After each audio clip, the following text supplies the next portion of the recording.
Hello and welcome back. This is chapter 5 of Coco, Spike and the Dark Knight. So just a quick recap on chapter 4.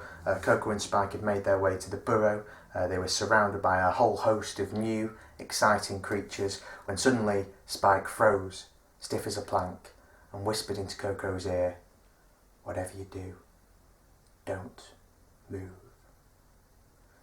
So here we are, chapter 5, The Beast. With his spare paw, Spike patted his chest anxiously, feeling for his whistle, which seemed to have disappeared. Coco stared resolutely at the spot where she had stood only moments ago, scanning the bush for signs of danger. Then what she was searching for appeared. A huge floating pair of emerald green eyes, glowing fiercely in the darkness. "Spike!" Coco whimpered. "Shush!" he warned, still searching for his whistle. The fierce green eyes grew larger and larger.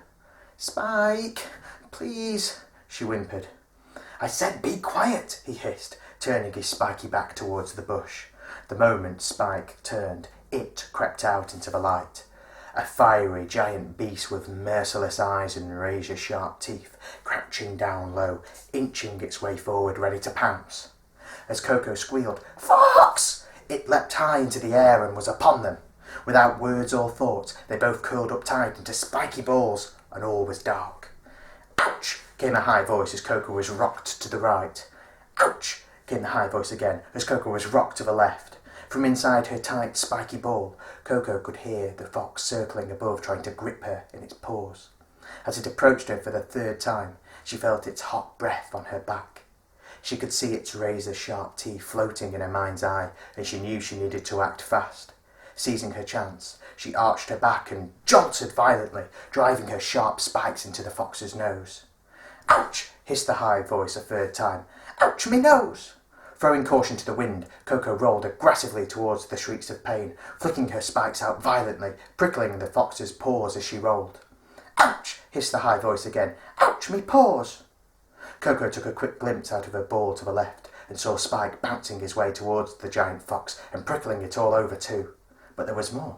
Coco could hear a rustling sound in the distance. Coco glimpsed out of her ball to the right, and she couldn't believe what she saw. Moments ago, her squeal must have signalled the guard, as a huge wave of creatures of all shapes and sizes were now storming towards them. Tiberius the bat started pooing on the fox from above. Poco, Bugle and Morgan the owls were swooping down at it with sharp talons bared. The squirrels were catapulting themselves at the fox's belly, the rabbits were punching its legs, and even Colin, the guinea pig, was throwing stones out of a nearby bush. A flock of ducks appeared and began quacking viciously and flapping their wings in protest. The fox was shrieking in pain, jumping up and down trying to escape, when Coco saw a huge tree hurtling towards them from the forest. "But trees can't move," she thought.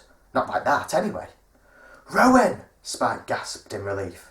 Coco staggered backwards, gaping up at the awesome sight of Rowan as he trotted out of the forest and into the clearing.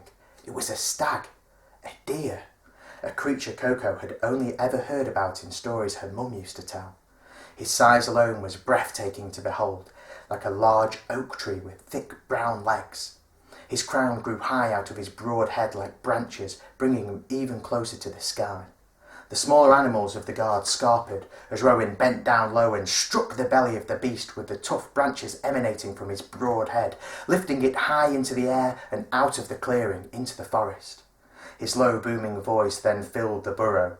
"Be gone, Titan, king of foxes, for you are not welcome in these parts." Suddenly there was silence.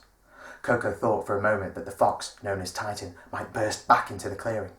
But as she strained her ears, she could hear its distant growling growing further and further away. Safe from harm, she breathed a sigh of relief. All the animals of Rivington Pike began to cheer. "Wow, that was a close one," said Coco, laughing. "You read my mind," said Tiberius. As Rowan stepped forward to approach the guard, Spike yelled, "Attention!" Every creature, big and small, turned its head and then scrambled into position. Squirrels somersaulted, rabbits rocketed, ducks dove, badgers bounded, until out of chaos came control. A formal assembly of animals stood facing Rowan with their heads held high. "Animals of Rivington Pike," he began softly. I would like to extend my sincerest gratitude to each and every one of you. Since the dawn of Rivington, we who have made these parts a home know only too well the dangers that dwell deep within its shadows. Tonight, you have all risen magnificently to the danger that faced you. Small though you might be, large are the hearts that beat before me now. Valiant your efforts, unwavering your bravery.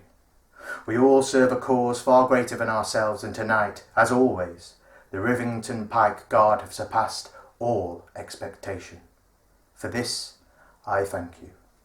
Rowan inclined his head to Spike, who stepped forward and shouted, "At ease!" As he did, each and every creature cheered in triumph. Excited conversations broke out around the clearing as Rowan retreated back into the forest. "You were brilliant," said Tiberius to Coco. "Unnatural. You should really consider joining us." "We'll see," said Spike, making his way over and squeezing Coco tight. "Well done, sis. You were incredible." And then suddenly, and without warning, Spike broke down in tears. "We haven't had an intrusion like that for months. I'm so sorry." "Hey," said Coco, patting him on the back. "Are you kidding? We beat the beast. It's time to celebrate." Spike smiled, craning his neck to the sky in relief. As he lowered his head, his expression had changed to one of fear. Coco was suddenly hit by the same grave realization. "Grandma!" she shouted. "Do you think she'll be awake?" "I really don't know," came Spike's reply. "It might be best for us to cut the celebration short."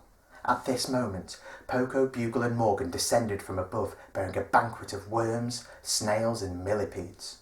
"We're really sorry," shouted Coco. "We need to get back home before Grandma Willow wakes up. Otherwise, we'll have another beast to face." Coco and Spike made their hasty goodbyes, shaking paws with all the animals of the guard. "Quick, quick, we haven't got time for food," Coco shouted as Spike stared longingly at a particularly juicy-looking snail. "Just one," he muttered, moving closer to the snail. "No, we've got to go now," shouted Coco, dragging Spike by his hind paws. And that is the end of chapter 5. Thank you very much again for watching. I hope you're enjoying the story so far. We've got one chapter left of Coco, Spike and the Dark Knight, so I will see you next time.